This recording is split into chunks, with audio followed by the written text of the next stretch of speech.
Nambahan kuota lagi ya buat naturalisasi kan. Ya. Ya Striker semoga aja lebih baik lah. Itu yang datang ya memumpuni lah buat kita masuk ke Piala Dunia. Jadi istilahnya kita mau ambil runner up dulu.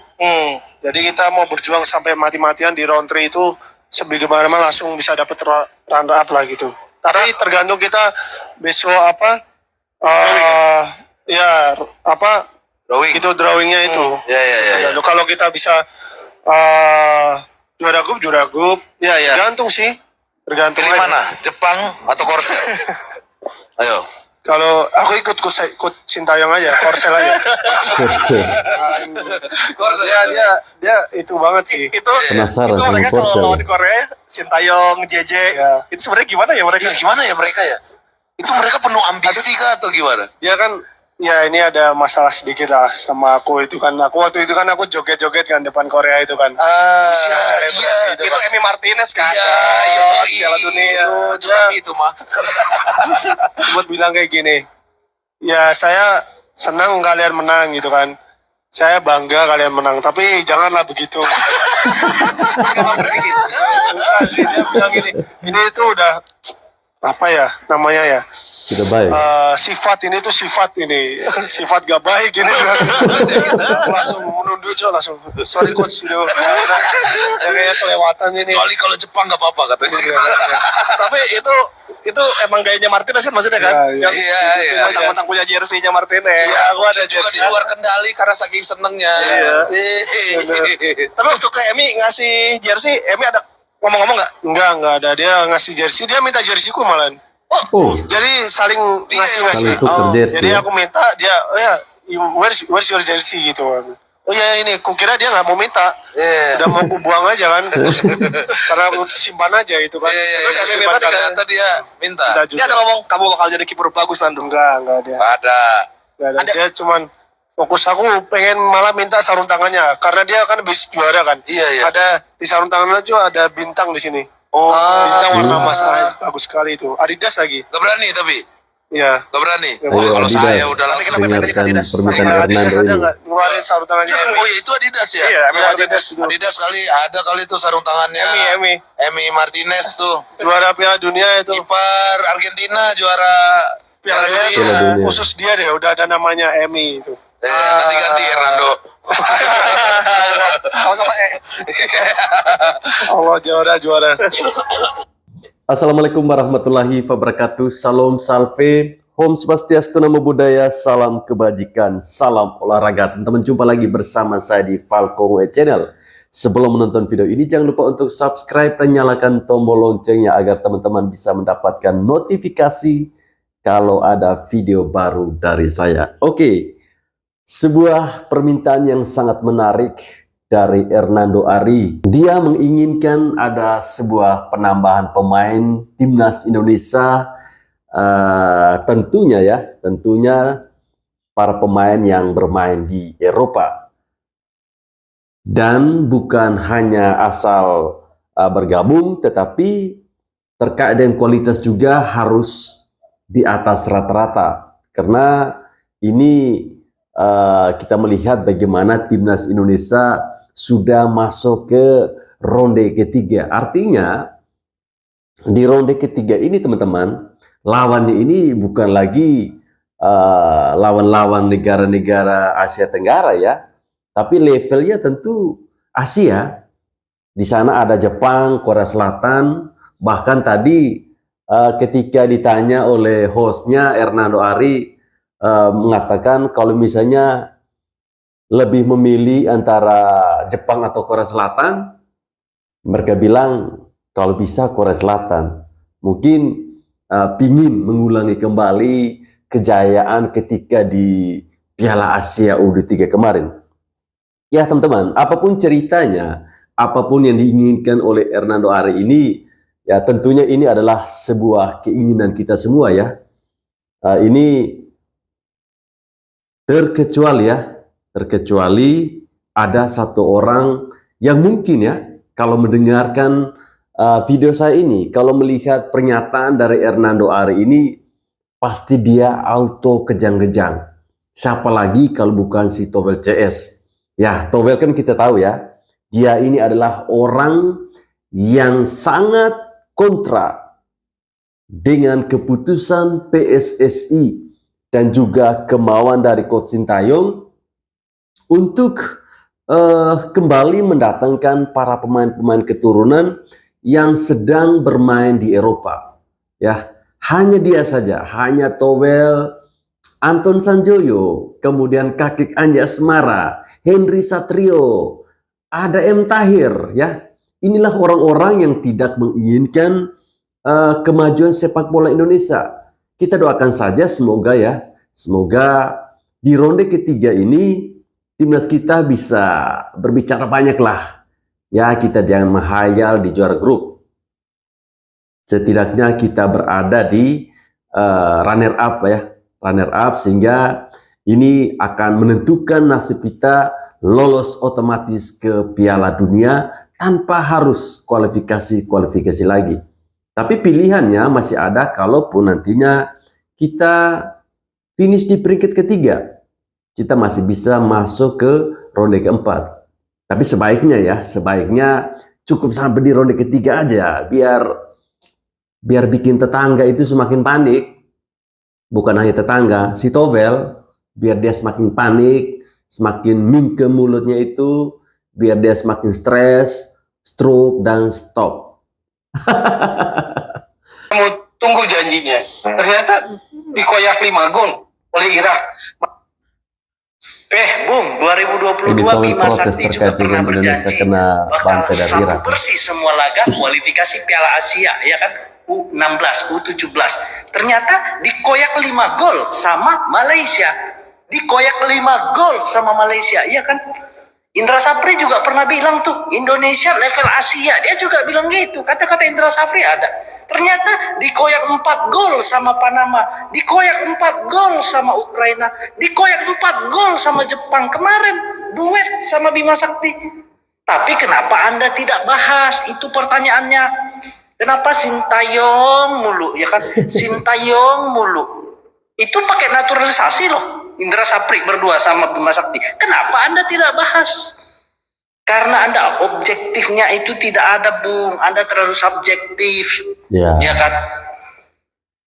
Sampai semua orang itu udah gedek sama Anda, Bung. Berubahlah. Apa enggak? Mau dilemparin botol. Kapok itu kemarin dilempar botol mineral air sama penonton, ya kan? Itu aja lah pertanyaanku. Kenapa Anda tidak bahas, ya kan? Itu ada itu kok. Di situs Bola.net itu ada. Bima Sakti targetkan sapu bersih semua laga kualifikasi Piala Asia. Ternyata ditunggu janjinya, ternyata dikoyak 5 gol sama Malaysia. Itu di Jakarta loh, di Indonesia, di depan pendukung timnas. Kalau Sintayong oke, kalah di mana? Lawan Irak, raksasa Asia. Pernah juara Piala Asia. Mainnya di mana? Di Basra, kandang Asia. Ini di Jakarta dikoyak 5 gol sama Malaysia. Mikir, Bung, mikir ya. Mikir, Jangan Bung cepat Towel. kali ngomong tapi Anda tidak mau jadi orang yang objektif ya. Jadilah orang yang objektif ya. Jadilah orang yang objektif. Oke, salam Timnas Indonesia. Sintayong nih bos, bukan kaleng-kaleng.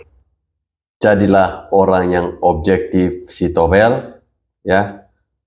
Anda ketika Timnas Indonesia di bawah asuhan Coach Indra Safri bersama dengan Bima Sakti, yang dimana Timnas kita U20 mengikuti ajang Toulon Cup ya, itu bahkan menjadi bulan-bulanan negara-negara lain, tapi si Towel ini kok mingkem aja ya.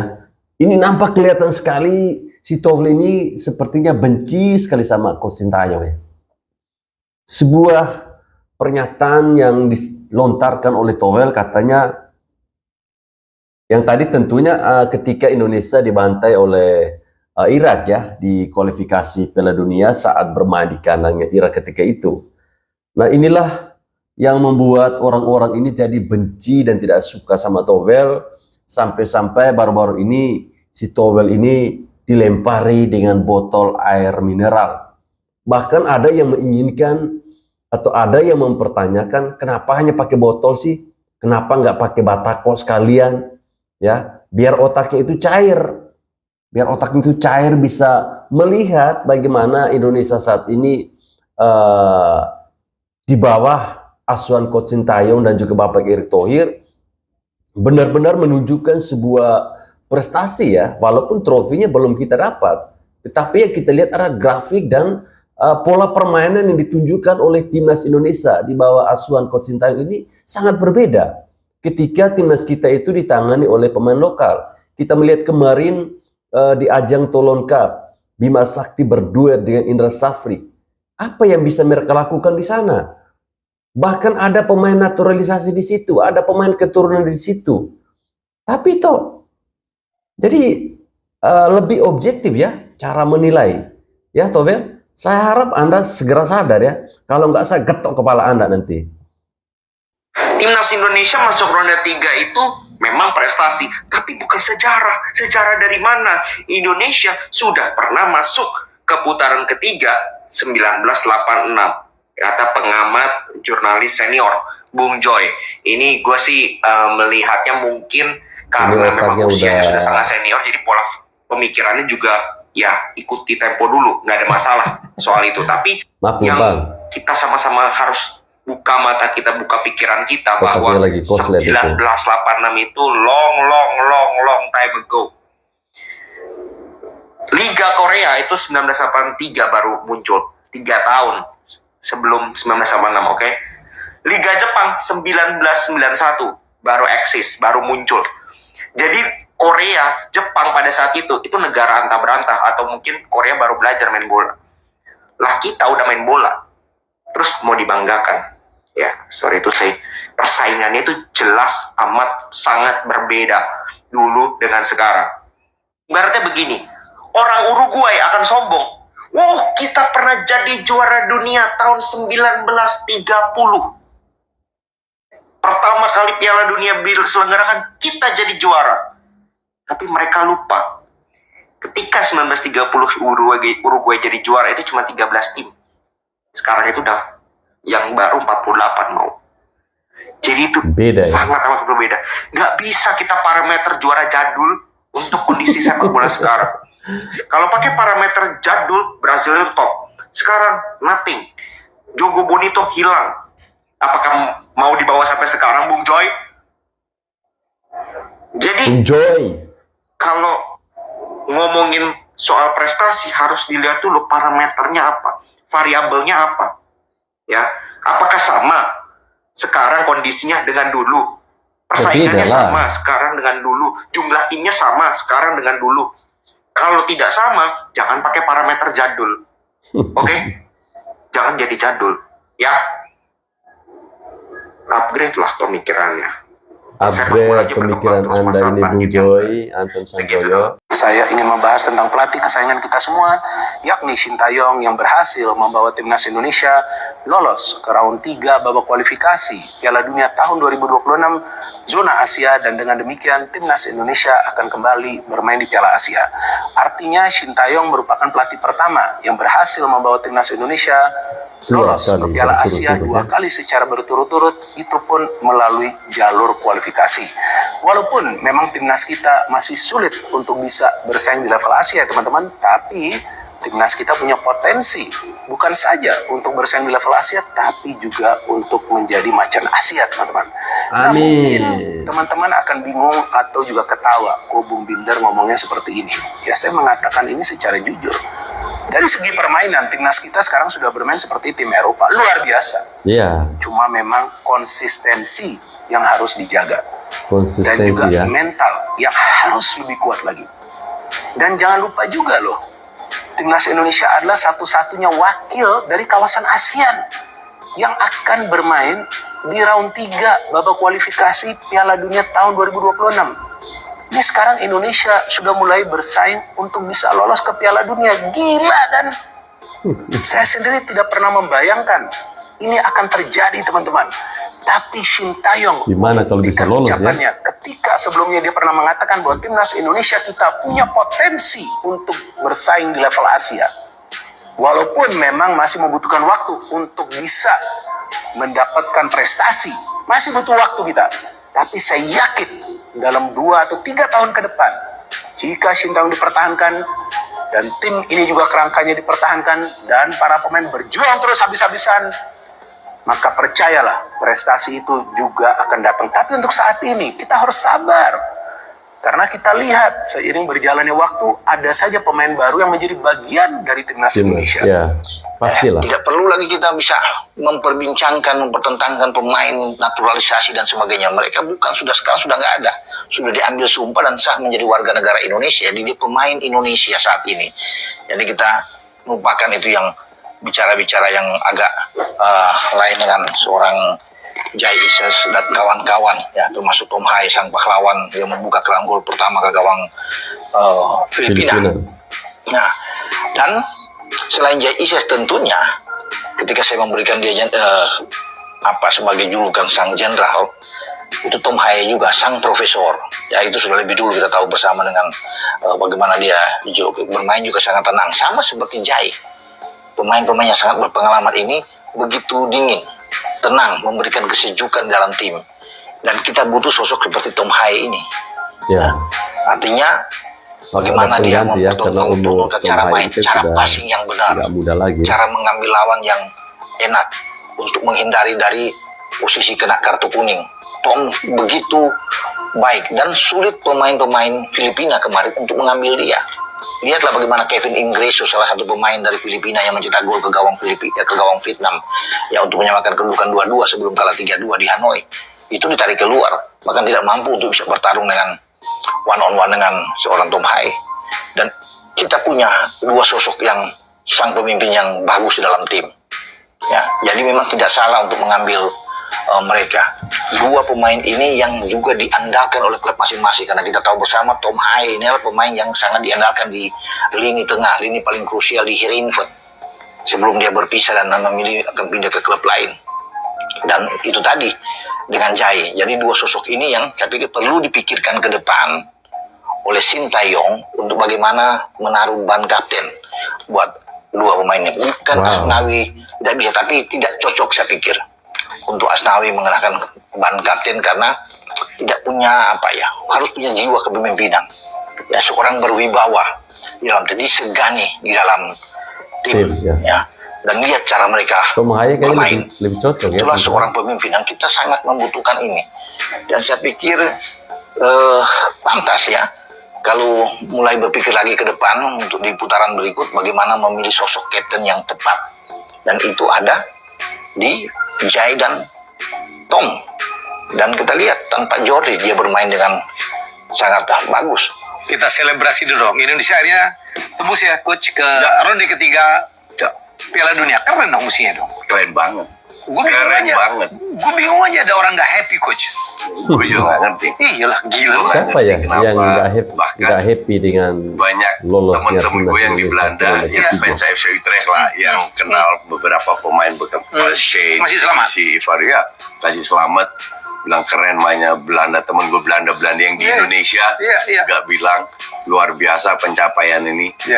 Gue nggak ngerti juga. Lo kalau tapi itu kan minoritas, sangat kecil. iya, tapi mengganggu lah. Lo kalau orang biasa nggak Iya bola. sih. Kalau lo public figure gitu yang ditonton orang, menurut gue sih ini kita bicara kepantasan tentang nasionalisme. Lo boleh nggak setuju dengan Plate, lo nggak boleh nggak setuju dengan Erick Thohir atau siapa. Betul. Tapi kalau Indonesia ngegolin, happy dong. Iya. Indonesia dong. menang, Jangan happy kayak dong. Towel, nggak pernah Itu happy. Garuda yang menang, betul. Lu mau lu apa gitu? Iya. Dengan kalimat kayak menang Piala Dunia aja, ya Allah. Gak mungkin lah kita. Gue sepanatik-fanatiknya, gue pastikan gak mungkin lah Indonesia menang Piala Dunia. Bener gak? Ya. Realistis aja lah kita. Lihat aja lah. Tapi harus kita selebrasi. Kita harus apresiasi karena yang kita capai sekarang 5 tahun yang lalu atau 6-7 tahun yang lalu orang nggak akan berpikir bahwa kita sudah sejauh ini Betul. dengan pemain yang Kita nggak tidak pernah dikenal orang terpikirkan. di dunia lah kasar yang Kalau begitu. sekarang kita biasa sudah aja. bisa seperti Kita bisa ini, mencapai sampai di titik ini. nggak ada yang mikir. Lu bisa menang di U23 lawan Australia, lawan Korea, kapan itu terjadi? Lawan Jordan. Iya. Hanya di zaman Sintayong, Pak Erik. Hanya di zaman Sintayong, di zaman Pak Erik. Iya. Nah, kita harus apresiasi itu bahwa kita pernah kalah lawan Irak, bla bla. So what? Hasilnya kan nggak mungkin kita menang terus, kan nggak make sense. Iya. Justru orang-orang itu nunggu Brasil aja kesempatan bisa pada saat kalah. kita kalah dinyinyirin. Padahal nggak mungkin lah, nggak make sense kita harus menang terus. Betul. Nah sekarang kan timnas lagi jalan, STY lagi jalan. Pengamat FOMO itu bahas nggak tuh yang terjadi di Liga 3, yang terjadi di Liga 2, kesalahan-kesalahan wasit yang menyangkut VAR atau bukan, nggak bahas. Iya. Yang sebentar lagi ada kongres, bahas nggak isu-isu kongres apa aja tentang Buat organisasi apa? kan nggak ada. Jadi main cantik aja, yang jadi isu publik, yang viewernya banyak, yang trennya kemana. Nah, saya lihat kecenderungannya ke situ, ambil di situ, ambil trennya kalau ini sini gitu. Berarti cuma menunggangi isu buat popularitasnya lebih naik. Iya kurang lebih sesederhana itu. Iya. Ini kok menarik ya, ternyata komentator juga ada yang FOMO, jadi bukan cuma Gen Z aja nih yang FOMO nih. Ya teman-teman, kita anggap saja si Towel ini adalah orang gila yang lagi dalam proses penyembuhan ya. Ya kita doakan saja semoga si Towel ini cepat sembuh dari penyakitnya, yang dimana mungkin otaknya lagi koslet kali ya. Dia pusing, kenapa sih timnas Indonesia di bawah asuhan Coach Sintayong ini kok bagus terus ya? Kapan mereka dihancurkan oleh lawan-lawannya? Kapan ya? Itu adalah momen yang ditunggu-tunggu oleh si Towel ini teman-teman. Jadi kita doakan saja semoga cepat sembuh dan otaknya nggak koslet lagi.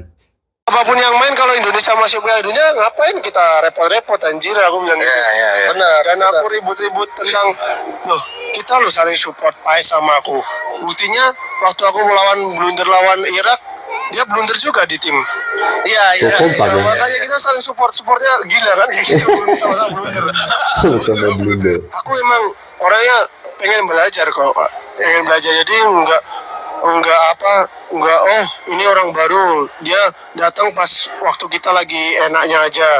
Itu aku nggak memusuhi lah, nggak. Aku malah banget, gimana cara ngadepin kayak gini, gimana cara ini, kok ini gimana. Belajar terus. Iya lah bang, namanya Ini baru betul ya. bisa gini-gini aja. Cari Cari ilmunya. lah yang ada terbaru pelajaran baru. Terkait naturalisasi, Iya. gimana menurut pandanganmu? Kan kamu sendiri yang merasakan. Kalau Baik, selama baik. yang naturalisasinya bagus, ya terus nggak apa-apa. Dan kita bersaing aja, gitu. Kita Orang bersaing aja. pelatih kita fair kok. Iya. Siapa yang lagi under, siapa lagi top, tetap dimainin. Itu pas nendang, Nando kan pasti awalnya nggak nyangka bakal kebagi nendang dong. Ya, Kemudian nendang, nah itu bang, saya bilang itu bang. Sebelumnya kan Rido kan. ya. Aku bilang, Rido, aku nggak siap nendang bilang sama pelatih. Oh gitu. Sampai bilang gitu. Oh, ini momen ada penalti ya. Jujur aja, udah semua bilang gitu. Karena apa? Karena ini anjir beban gede banget ya bang. Karena pasti. aku juga ada sih bilang sama Coach Sintayong, Coach nanti bakal saya ganti di Piala Asia gitu. Malah beneran Piala Asia ketemu lagi penalti. Bangke itu. Tapi bagusnya Sintayong tuh meyakinkan saya gini bang. Sebelum penalti terjadi, dia bilang gini, ke pemain tuh bilang gini, kalian fokus aja nendang satu tujuan, golin, ciptain gol. Udah masalah bertahan kasih karena Hernando. Saya yakin Hernando bisa nepis 2 penalti gitu. Dan itu terjadi. Bilang gitu, serius gitu. Dukun dia ya. Gak tau, kayak sedikit deh. Sedikit deh. Pokoknya kalian fokus cetak gol, Iya. satu sisi, Ya, urusan kiper Masalah udah Hernando kiper bakal udah kasih nahan aja ya. ke iya, Hernando. dia bilang Nando bisa tepis 2 gitu. Beneran 2 bang, saya tepis. Iya. Itu awalnya kan sempat Hernando nahan tuh. Iya. Kemudian kita penentuan Arkan kan. Iya, Arkan. Nah, pas Arkan gagal, Hernando gimana? Asu. Iya, bukan asu lagi, anjir goblok. Itu udah, soalnya bang, udah capek posisinya bang. Posisi udah kayak lemes-lemes gitu. Iya dong. Sampai berak pun ku tahan itu kayak aduh. Arkan udah out. Iya. Sampai berak pun ditahan. Ya inilah cerita-cerita seru dari para pemain ya ketika momen kemarin saat adu penalti melawan Korea Selatan di Piala Asia. Ya kita tentunya harus tetap support ya apapun yang dilakukan oleh para pemain. Baik teman-teman, saya kira sampai di sini video saya. Jangan bosan-bosan untuk tetap menonton channel Falco Ngoe. Tetap semangat dan sampai jumpa. Salam olahraga.